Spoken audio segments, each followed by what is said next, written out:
All right. Welcome to the Australia and New Zealand PowerShell and DevOps user group meeting for March 2021. It's our first meeting of the year. It's definitely good to be back. We've got a few a few sites online that you can find us on, but the main one is that ANZPSUG.github.io. I'm not sure if you can actually see the mouse in this view, but that's got links to all of our other social profiles. It's got upcoming meeting dates, all of that sort of jazz. So that's the key one to remember. I'm Josh King here in New Zealand. Over in Aussie, we're joined by Adam and Shah, who help organise this user group. If you're interested in speaking at all, or you've got requests for content, feel free to reach out to any of us, or the group's own Twitter handle. Feel free to reach out to any of us or all of us, or yeah. One thing that's coming up that I wanted to mention is the PowerShell and DevOps Global Summit. It's a 3-day event that's coming up at the end of April. I don't have the URL handy, but the call for proposals for lightning talks is still open, if I understand correctly. If anyone's interested in proposing one of those and you haven't already, ping and chat for the link and we'll dig it up for you. Unlike previous years where it's been multiple tracks of content all at one time in a physical location, this time it's just going to be one track with live content not live content, with sessions, but the presenters are going to be there in the chat live to answer questions and interact.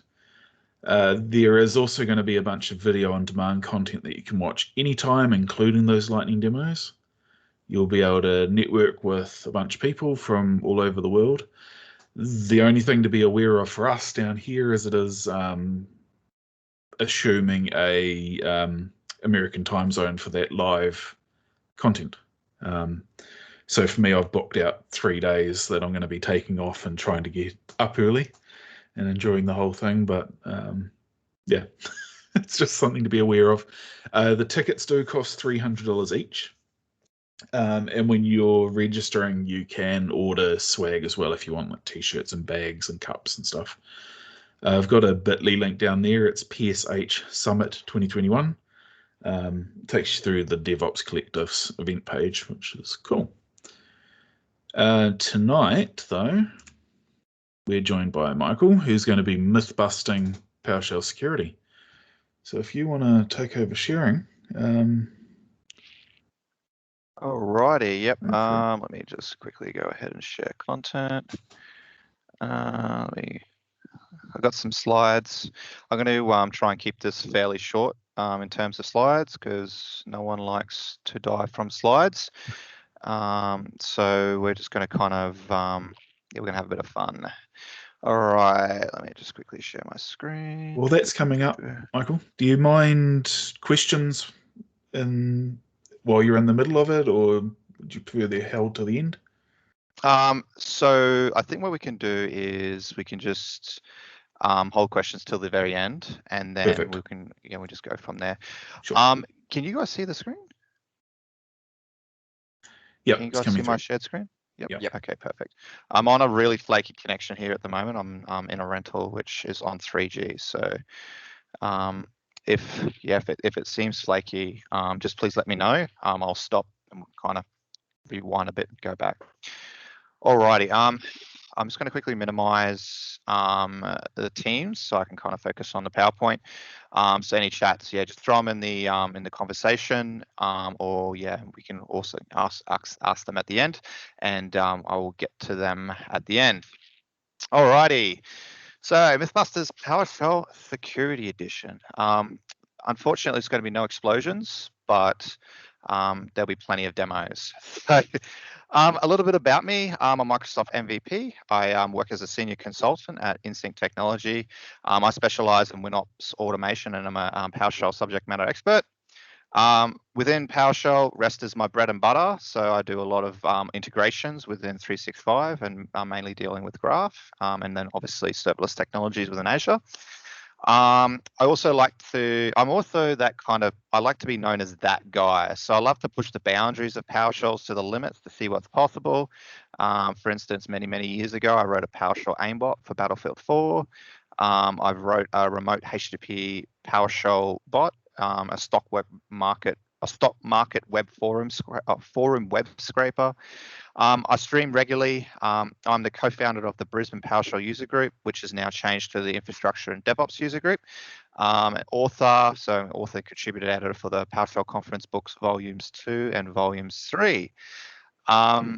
That's actually a nice quick segue into the conference books. So if you're not aware of that, there is a we are taking a small step away from the PowerShell conference books, and we're actually going to try and write a PowerShell textbook resource for universities and IT professionals. So we do have a large amount of editors that have already applied, and we are still looking for some authors, mainly around Pesta, and I think there's some other bits and pieces around their code extensibility and things like that as well. So at the end, I'll post some links in there. So if you're interested in getting involved with that, that's yeah, you can just go ahead and jump in there and apply, and then click on what you want to write a chapter for. Cool. So meet Dave, our security guy. Now, Dave has the easiest job in the world. Now, being a security professional, half of his job is just saying no. So if you go to Dave and you say, hey, can I have something? All he does is say no. No, but in all seriousness, Dave actually spends a lot of time ensuring that your network remains hack-free. So a healthy level of paranoia is actually good. And with the level of skill of cyber attacks out there, this means that level, yeah, it's good. So why is Dave paranoid about PowerShell, for instance? And the reason why is because PowerShell's scope and reach makes it an excellent platform to utilize for hacking. It's the new VB scripts, as per se. To quickly throw it out there, if you guys remember the Melissa virus, which went around, this was back in the early 2000s, was written in VB script, and it was a very simple script. But you know, that was using a very rudimentary language. So the scope of PowerShell is so much more devastating. So what we're going to do in this talk is we're going to try and change that no to a maybe. And so what we're going to be doing is looking at some PowerShell myths, and we're going to try and set Dave's mind at ease.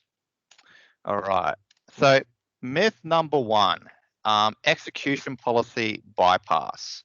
So this is one of the, I'm just going to quickly jump out of slides. Let me just quickly show. This is one of the few things I see quite a lot on Reddit, where basically people say the execution policy bypass can be used, and therefore execution policy is completely irrelevant and useless. We're going to actually go and have a bit of a look at this, and we're going to actually look at how you're actually supposed to secure and set execution policies. So I've already done my pre-work here, so we're just going to run a quick execution policy. Firstly, can everyone see the screen? Is that clear enough for everyone, or do you need me to zoom it in? Yeah, it looks good here. All right, perfect. All right, so you can see here, the first thing we have is we got our default execution policy set, which is restricted. This is out of the box default execution policy. So what we're going to do is, now a lot of you guys who actually PowerShell, most of you guys are going to know what exactly is going to happen when we run this, which is it's not going to run. So in this instance, you can see the execution policy is disable the script because it's not permitted to run because of the execution policy. That is set. So this is what we see quite a bit in online online forums, where people can say, oh, you can just set it to bypass and it will bypass it. So let's go ahead and do that. So we're going to go ahead and we can bypass it. Now, you can see here, we're actually inside a demo script, and here I've got an execution policy. So I've just run get execution policy, and we can see the execution policy for that script is bypass. Okay, cool. So what's the deal? So let's actually take a look back at the security policies, so we can kind of get a bit of an understanding of what's going on here. So we have a variety of different security policies. We have all signed. So any script that's signed with a code signing certificate that's local or internet will prompt and run. We've got the bypass, which basically means nothing is blocked. So it's used for applications to run code with internal security structure. We've got the default policy, which is restricted for Windows clients, remote sign for Windows servers. Remote sign, which is requires a code signing certificate, must be used in conjunction with unblocked file. We have the restricted, which allows individual commands, but it prevents all scripts from running. We have undefined, which basically is just a fallback onto defaults. And then we have unrestricted. So you can see here, when we're using the bypass policy, we're not blocking any activities, and we're relying on the internal security structure of the application itself. Now, can anyone bypass the security policy? Short answer, no. Now, let's actually take a look at the scope of the policy. Now, within PowerShell, the scope of the policy defines, the scope of the policy defines at what level inheritance is applied. So you can see here, we have the machine policy at the top, which is set by group policy. We have then user policy, we have process, current user, and then local machine. So when we actually run get execution policy, and then let's just go scope,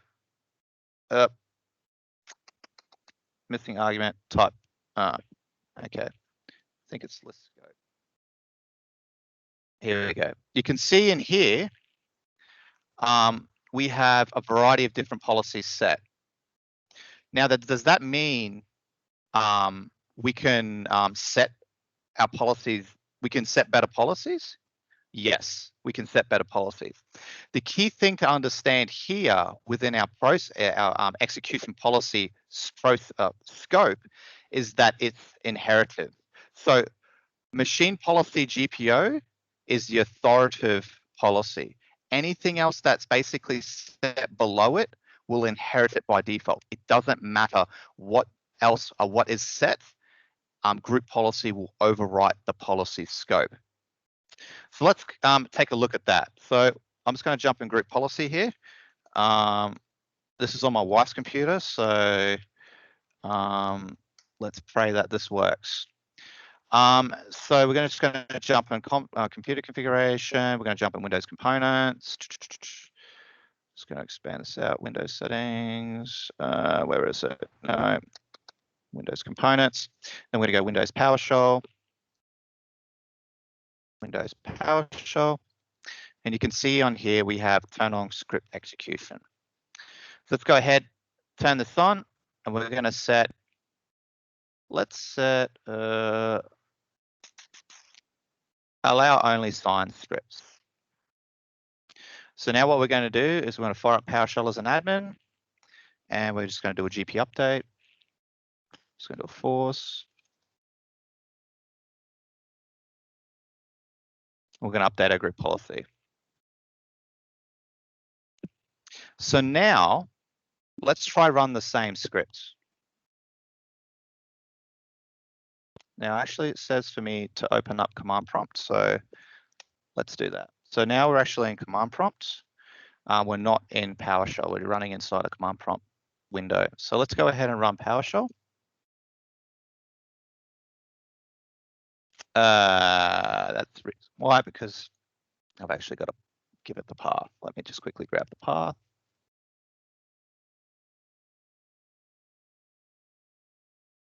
Go ahead and rerun that.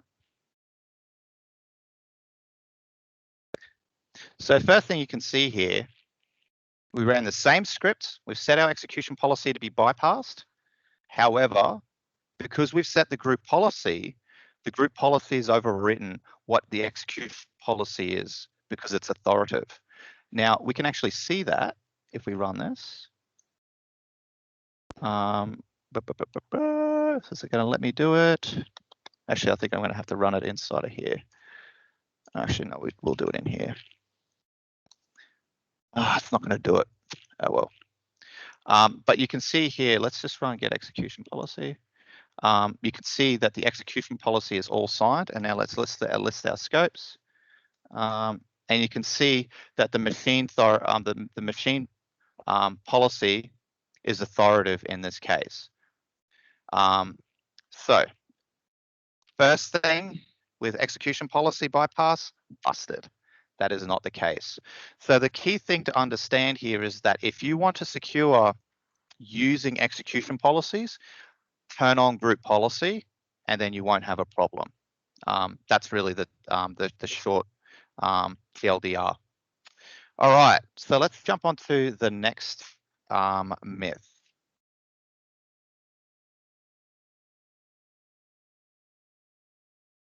PowerShell remoting is insecure.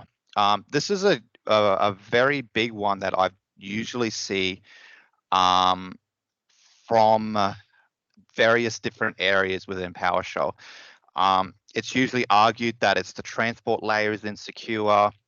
It's also argued that due to the nature of, obviously the nature of PowerShell itself and its latitude, its ability for latitude attacks, so basically PowerShell remoting onto other servers, things like that. So we're going to have a quick look at this, and we're going to basically take a look at some demos. So the first thing we're going to do is we're just going to be focusing mainly on the authentication. We're going to look at the transport, and then we're going to look at the remote session configuration options that are available to us. So the first thing what we're going to do is I'm going to exit slides again because I don't particularly want to bore you with slides. So I'm going to open up my trusty tool, Microsoft Whiteboard. Now, I'm just going to quickly write some text on the screen. Josh, can you just tell me if it's mirrored or not? Let's hope that it's not. Is that mirrored? No, that looks good. Good. All right. So what we're going to do is we're actually going to quickly draw out the architecture. This is a kind of a fast and loose version of the architecture, but we're going to kind of just draw it out on how PowerShell remoting works. So the first thing I'm going to do is I'm going to draw a nice big square box. And we're going to call this WinRM. Now, for those who are not familiar with what WinRM is, and that basically stands for Windows Remote Management.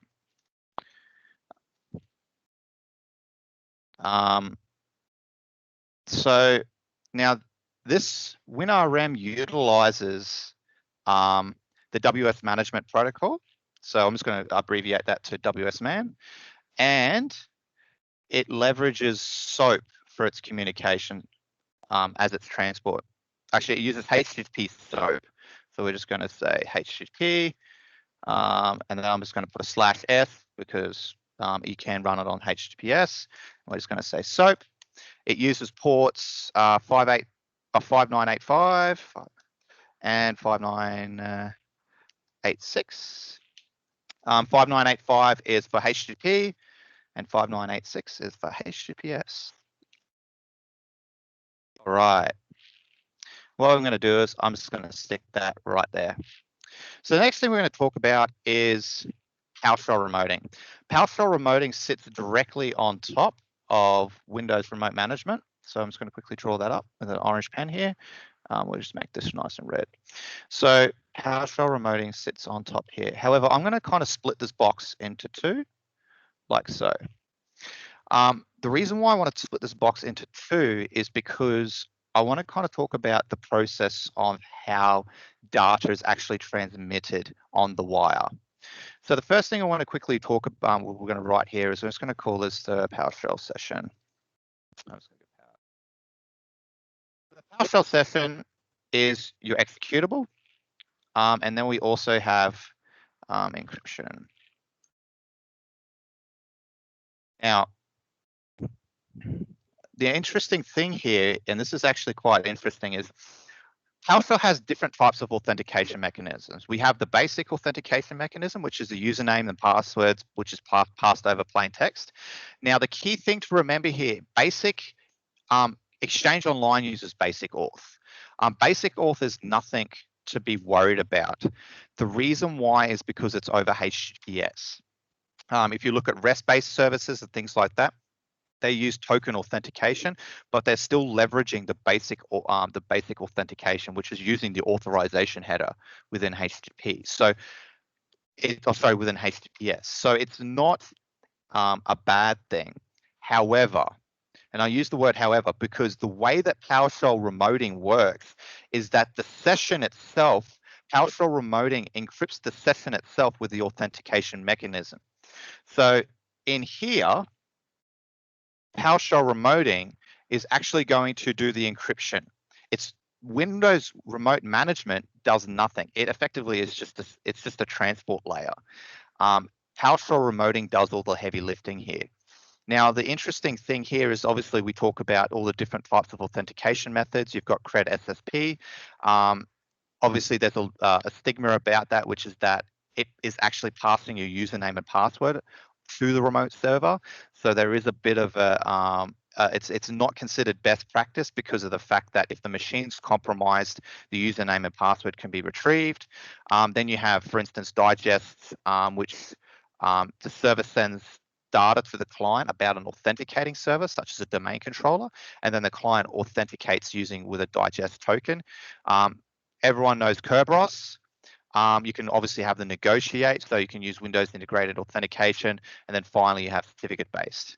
Now, we're just focusing on Windows PowerShell remoting here, but on the next slide, obviously PowerShell core remoting uses SSH for transport.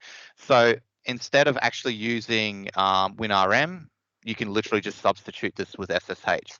Then the transport is pretty much identically the same, with the exception that data is transmitted over SSH versus HTTP/HTTPS. All right, so now what happens within SOAP is you have what we call an envelope. Now within the envelope effectively, and it's very similar to REST, you basically have information that there's information in that contains the payload of what's being sent. So when PowerShell is actually sending this information, the payload is encrypted here and then basically is sent onto this envelope. So the data that's basically been sent and received over the wire is actually encrypted by the remote PowerShell session itself. Now, the key thing to remember here is that you can have you can utilize basic authentication. However, it's mandatory to have it over HTTPS because of the fact that you need to have some sort of transport layer security. Now, you can go the extra mile if you want, and obviously you can run WinRM and host it explicitly on HTTPS, which gives you that extra layer of security. So you are effectively transmitting not just payload, not the payload itself, but the entire packet itself is secured. However, it's really up to the individual. Cool. I'm just quickly going through. All right, so let's have a quick look at some PowerShell remoting sessions. So I'm just going to quickly fire this up. So the first one we're going to quickly look at is a basic is a CRED SSP packet capture. So I'm just going to quickly open this up, make sure everyone can see this video when it's played. Hopefully the demo guides are going to be good. I ran this before. It didn't have any issues, but we might be having issues. It's running a little slow. Okay. Let's just open up with old trusty VLC. All right, cool. So the first thing I quickly want to show you guys is I've got a packet capture running in the background. Now this is obviously a video. I've got this recorded earlier. The reason why is obviously for these reasons. But you can see here, we're basically just capturing HTTP traffic and Wireshark's capturing on the loopback. So we're just going to connect to our local host using CRED SSP, and we're just going to hit play. So now also, sorry, keep in mind that this is just running, this is connecting to a standard HTTP WinRM session. This is not a PowerShell remoting session. This is not connecting to HTTPS. So you can see there, as soon as we've actually connected, we have a whole bunch of traffic that's being sent back and forth here. And you can actually see the SOAP traffic that's being sent back and forth here. Now, the interesting thing here is that you can actually see within here, you can see the payload. Now, I'm just going to expand up on the payload in a second, down the bottom here. Wait for it. But you can see inside of here, there's the payload. So PowerShell remoting itself is encrypted that specific session, while the actual SOAP the SOAP envelope is actually readable, the session data isn't. Now, the other interesting thing here is you can see that all the data that gets, actually, I'll just quickly backtrack for a second. The one thing that's really important to remember is that the data transport layer, the data transport schema that is used to transport data between a source and a destination is CLI.XML. So when we open up our next demo, you're actually going to see CLI.XML data being sent back and forth. But here in this demo, you can see data's all encrypted. And you can see here, there's really, it's been encrypted with the CRED SSP authentication mechanism. All right, so let's go to our next demo. So this demo here, I'm actually connecting to a remote machine. So I've just got my remote PowerShell RDP session open, and I'm connected to my wife's computer, and we're going to be connecting with a basic authentication. Now, this again is we're just connecting with HTTP, and the reason why is because we're actually going to be able to see the data that's being transported. So now we're actually in our remote session. I'm just going to flush this. We're going to click continue without saving, and we're going to carry on. Now, there's one of the key reasons why you used SSL, and this is, I'm going to show you the reason why, is that you can see here the authorization credentials is passed in clear text. Now, that's not a problem if it's basically your machine over HTTPS, but it is a clear problem if it's being sent over HTTP. Now, we're going to quickly go forward a little bit further.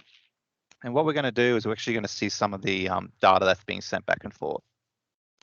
Now, you can see in here, we can see the CLI.XML structure that's being sent back and forth between the PowerShell remoting session. And you can see here within the body, there's our issued command. And you can see we have a truncated arguments. And this is actually going to be something quite interesting when we see this. And so the way that PowerShell remoting, when it sends data back, is it effectively truncates the base64 response. So if I'm just going to quickly fast forward here, because I'm going looking, you can see in here we have our receive response stream and an STD out. And this base64 string effectively will be concatenated at the other end, which will then effectively be the CLI.XML that's required for reconstructing that object that's being sent back.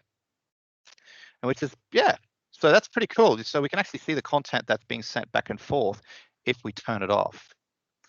However, does that mean that PowerShell remoting is insecure in this sense? No, it's not. So let's carry on to the next slide, which is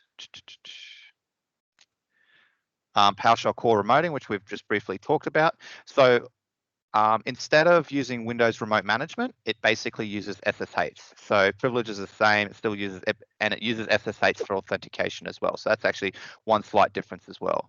It uses SSH for authentication, but nevertheless, it's pretty much the same. The next thing I want to talk about is JEA. I actually don't really like the word JEA, I just preferred PowerShell session configuration, but we'll just use JEA. So we can actually use JEA to lock down our endpoints to prevent lateral attacks. So JEA uses session configuration files that describe what restrictions the PowerShell remoting session will have placed on it. In there, you can set language mode, which is really important. You can whitelist commandlets. You can you can define virtual session credentials. You can even audit the session for misuse. So let's do this. So what we've got, I've got another demo. We're actually going to set up a session configuration. So let's go ahead and do that. So I'm going to fire this up. We're going to have a quick look at this. So you can see the first thing here is I've got a session configuration. I'm just going to quickly pause it.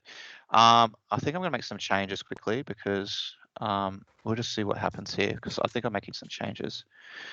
But essentially, you can see in here, we've created a session configuration file, and I'm only allowing the visible commandlets to be get process. And I think I'm going to change the language mode to be no language or restricted language. Okay, we're changing it. Oh, I think it might be restricted. Yeah, okay, we're changing to restricted language. So we're actually defining the session configuration and we're specifying a restricted language mode, which is really important. So within we're also then just going to quickly, we're going to call it restricted language, and I'm just going to run that script within my PowerShell window here. So you can see here, we created a new session configuration and we've called it restricted language. So now I've got my remote, my Windows sandbox here open, and we're going to go ahead and connect to that machine. So I'm just going to change the configuration name to restricted language because that's what we set. And we're just going to, I believe, we're also going to change the script block to be a get process.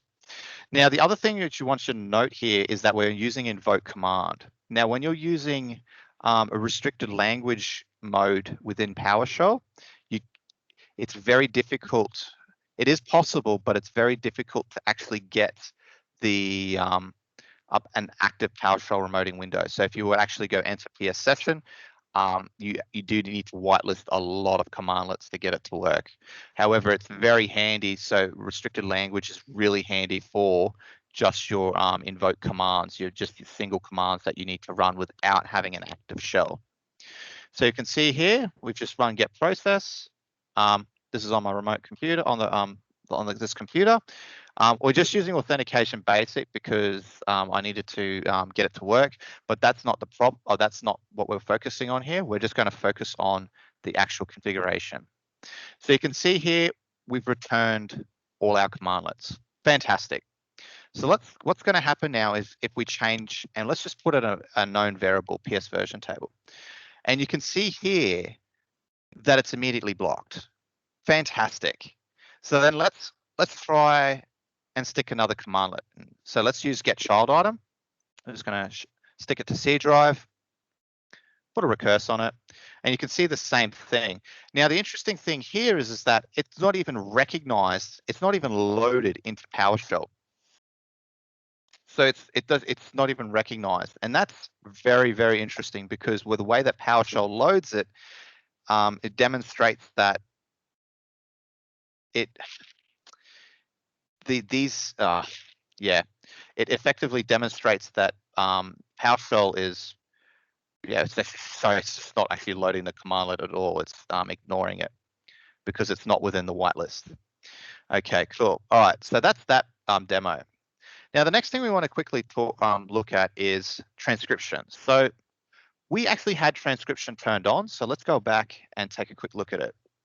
So you can see here, we're just going to open up. So I've basically had this transcription being transcribing for quite some time. And you can see in here, we've got a basic PowerShell transcription. So you can transcribe, and you can see here, I've run get process. You can audit and log your content. And so there is a lot of accountability that can be introduced into your session configuration. I strongly recommend if you are going down that path, session configurations are excellent for protecting your remote endpoints. So yeah. All right, so PowerShell remoting is insecure. That is busted. All righty. So let's jump back into the slides. So the third myth I kind of want to quickly touch on, and this is another one which kind of gets a bit of flack, is that you can't prevent access to the shell. Yes and no. You can stop people accessing PowerShell. You can stop people using PowerShell. However, there is within reason. So for instance, if you have a C# application, hypothetically, you could load the PowerShell, well, actually, hypothetically, you can. I've done it before. You can actually load the PowerShell DLLs, and then you can actually run PowerShell within C# that way. However, we're just going to be talking about the PowerShell the PowerShell.exe here, and I'm going to quickly, we'll go from there. Now, the first thing that you need to do is we need to remove PowerShell 2.0. Why? And it's simply put, PowerShell 2 doesn't have the security features that are baked into the trusted security features. So, and a key thing to remember here is that PowerShell 2, out of the box on a default Windows 10 build, is enabled. So if you want to remove it, it's a Windows feature. We can go apps and features. I'm just going to quickly go programs and features up here. I'm going to drag it up, turn on Windows features on and off, and you can turn it off in here. So we can just go Windows PowerShell 2. Oh, bad me. I'm going to turn that off. Hopefully this doesn't break my demos. And that will remove it. Now, and that is pretty much that. So now PowerShell 2 is gone. We don't need to reboot, which is great. Let's carry on. So the next thing we want to do, and this is something that Microsoft have been working on for, I'll say it's been in the works for quite a while. But basically, Microsoft has effectively been trying to build, or has been building a trusted boot process from startup using secure boot all the way to the application. So initially, I think it was, I can't remember what it was initially called, the UMCI. No, that's PowerShell. There was an initial acronym that basically was described how it was governed applications within the shell itself. Nowadays, it's basically WDAC, Windows Defender Application Control. Now you can use WDAC. It's used via Intune to secure your remote endpoints. Effectively, what you can do is you can configure scripting policies, which will automatically place PowerShell in constrained language mode, and it will also natively block unauthorized scripts. Now, if you leverage certificates, so signed publishers, and you also use certificate-based, you also use certificate signing within your scripts, it will make your life a lot easier when it comes to maintenance. So you're not basically defining rules based off file hashes or anything like that. If you have a certificate and you can have a certificate-based rule, that's a better way of doing it. Now, the one thing I want to quickly remind people is that script signing doesn't make your code unreadable. It just makes it untamperable. So if you are, so people who think that script signing is making it unreadable, it's simply not the case. It just means that if you take a copy of that script, make a change to that piece of code, or even if you make a change to the existing script, obviously the script itself is changed according to what the signed side of the script is, and therefore the script won't run because it's been modified. So the way that we can, there's the old school way of being able to set constrained language mode. There's a few ways of doing it. However, the key thing to remember again is that WDAC and App Locker, when the rules are configured, will automatically place PowerShell in constrained language mode. Now, for default purposes, people can basically set constrained language mode by, you can see there, we can just basically say constrained. You can set constrained language mode by updating the variable, but that's pretty useless, obviously, for stopping any attack. You can also set constrained language mode by setting a system setting property.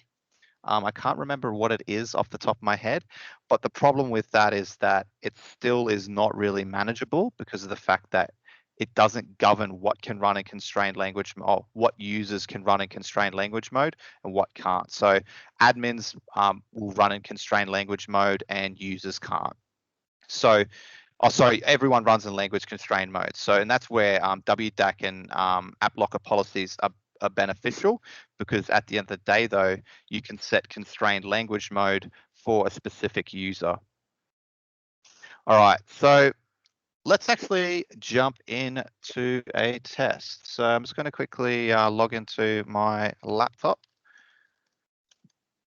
and we are going to run a quick demo. So you guys can see that? See my remote session, or RDP session? Yeah. Cool.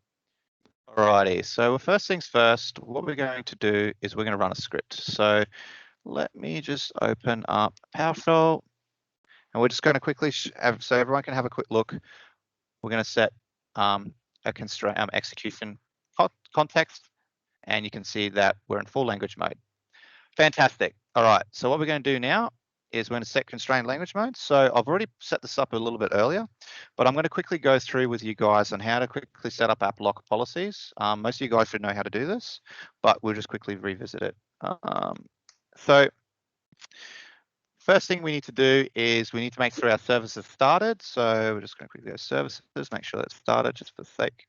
We need to make sure our application identity service is started and it's set to run automatically on startup. We can see there, that's all good. So the next thing we need to make sure that's being set is our, wrong one, is our app locker policies.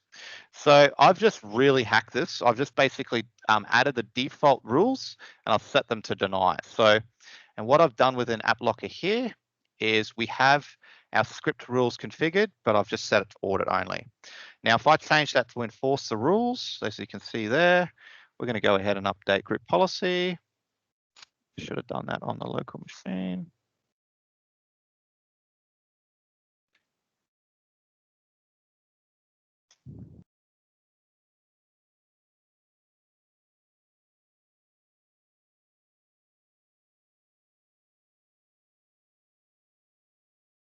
All right, cool. Let's go ahead and rerun PowerShell. And let's go and have a look at our execution. Let's with our language mode. So there you can see now we're in constrained language mode. We've effectively locked this session down. So what does constrained language mode give you?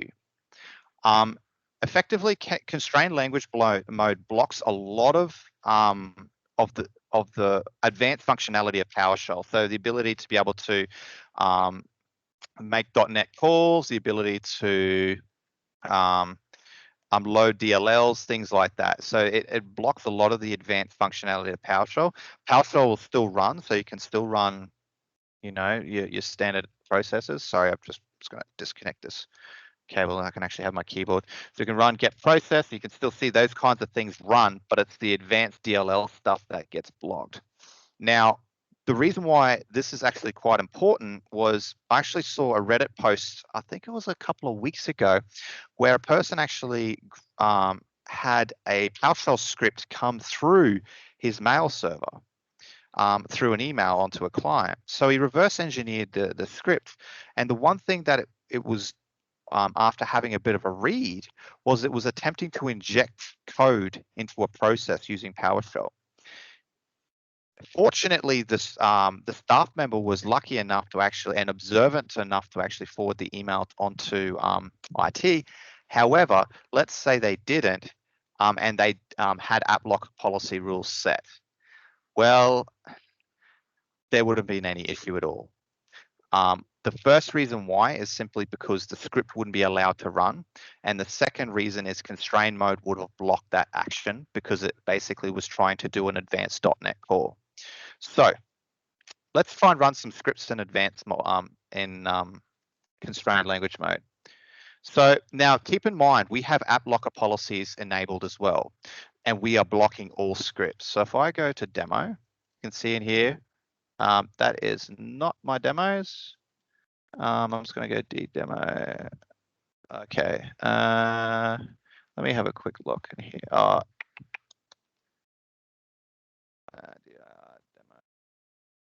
Okay, that is definitely not where my demos are kept. Let me just go grab some demos. Demo script, and we'll just chuck it in demo. Okay, cool. Oops, I just minimized that. Okay, let's jump back. So if we jump back to here and we just go to a quick dir/demo. Okay, now we've got demo script. So if we run demo script, you can see here our demo script ran. That shouldn't have actually run because we're blocking all scripts.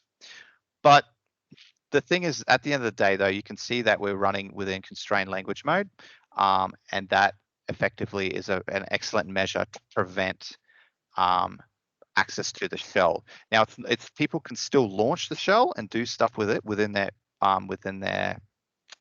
session configuration, also within their user privileges.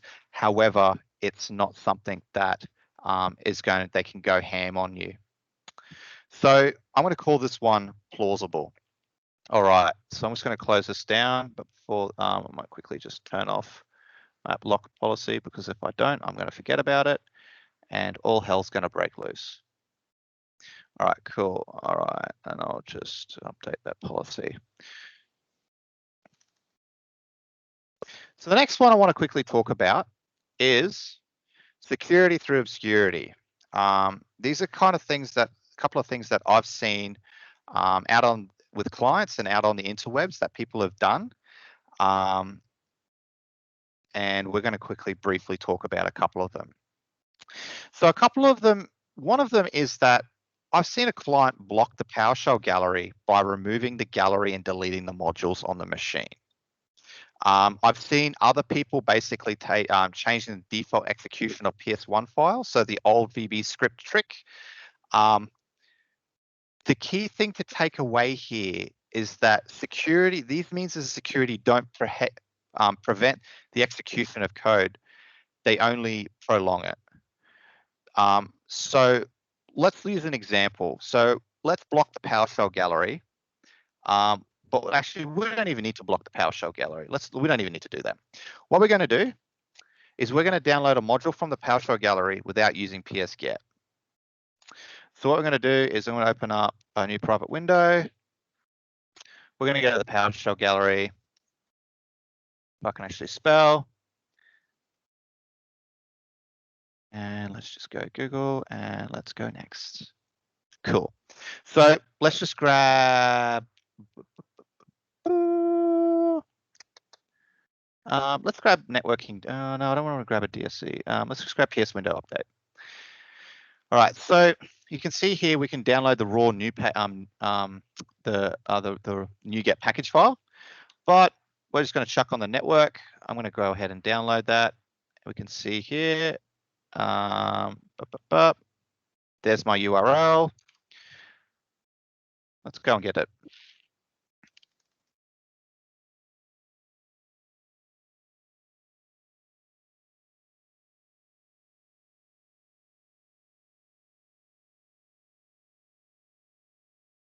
Now, the one thing about NuGet files are they're just zip files. So if we go back here, let's go back here, let's go demos.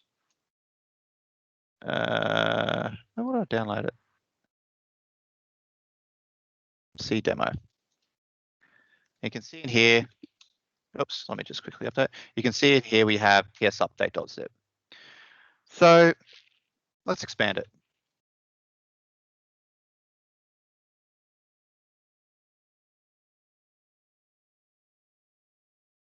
Oh, file.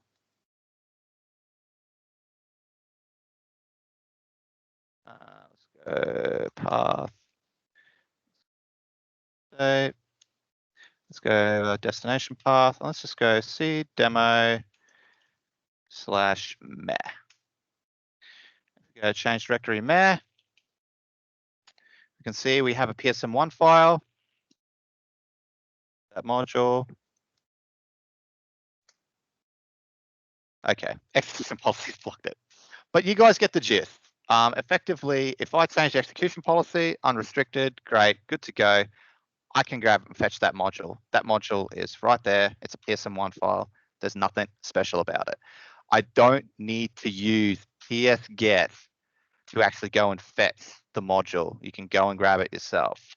That also, it's like anything. And this is one of the key things, big key takeaways that you will see in a lot of those scripts is that when the first thing they will do is they will do a system.net HTTP download, invoke web request, and they're going to go and fetch their code.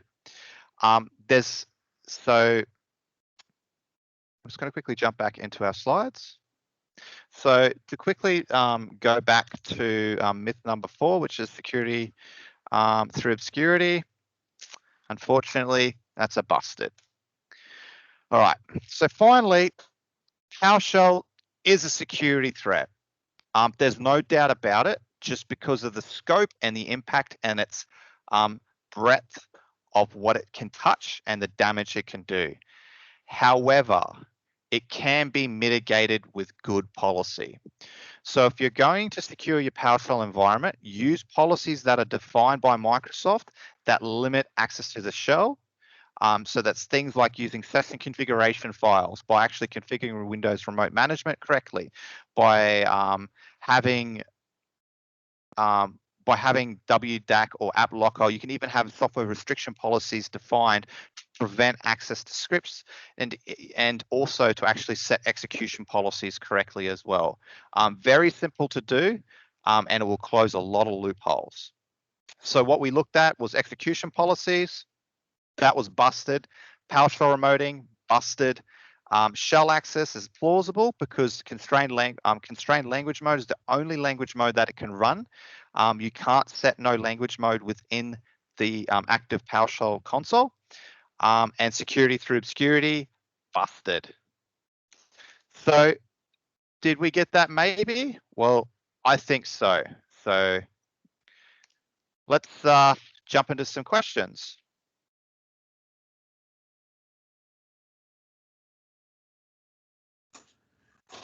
Sonia just asked if you got any blog posts, or I guess I'll expand on that, any other resources that you could point us to that covers this stuff. Yeah, that's actually a really good point. Thank you for raising that. So Script Runner, I'm just going to quickly jump on. I'm still sharing. Yep, cool. Okay, Script Runner actually have a free security book. It's one of the better reads in terms of security. It's a really quick and easy read. It's free. If I can actually open it.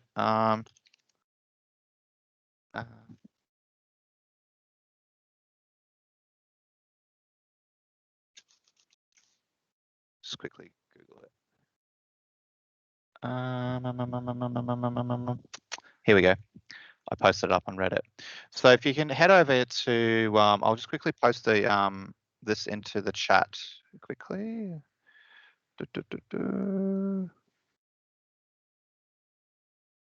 There you go. You can basically get a PowerShell security guide. I'm just going to quickly remove the.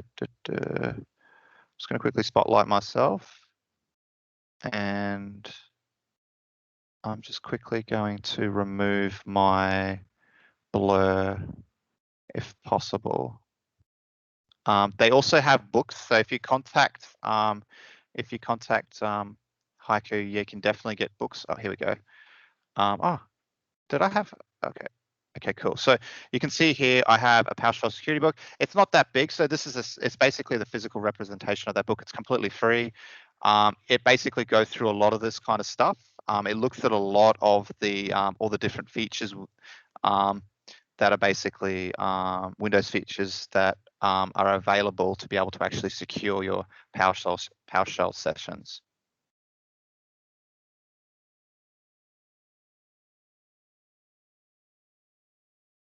Oh, look at that. Hello. So does anyone else have any other questions? The GPO for setting the execution policy. Yep. Does that affect PowerShell 7 in that as well? Or is there a new policy for them?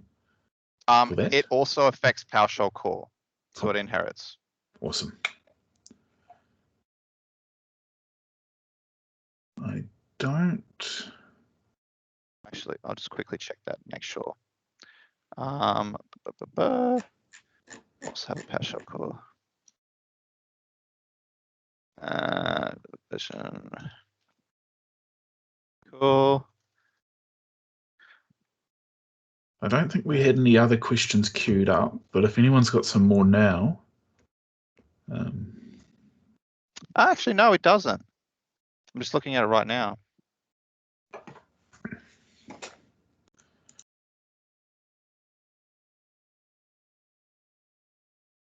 Actually, no, sorry, it does. Hang on. I actually don't think I have it set. That's why. Let me just quickly set it. Actually, no, I did have set it. Okay. Ah, no, that actually should be set because I started up a new session. Okay, yeah. It looks like under administrative templates there's a PowerShell core. Okay, yeah. Then it would just be a template matter for of them. yeah. Yeah. It'll just be a matter of setting that GPO for that. But again, it's group policy. The key thing to take away there is group policy is authoritative. So machine policy, local machine policy, current user policy, like, you guys saw the examples that basically it can be overwritten by process. However, group policy, nothing overwrites that.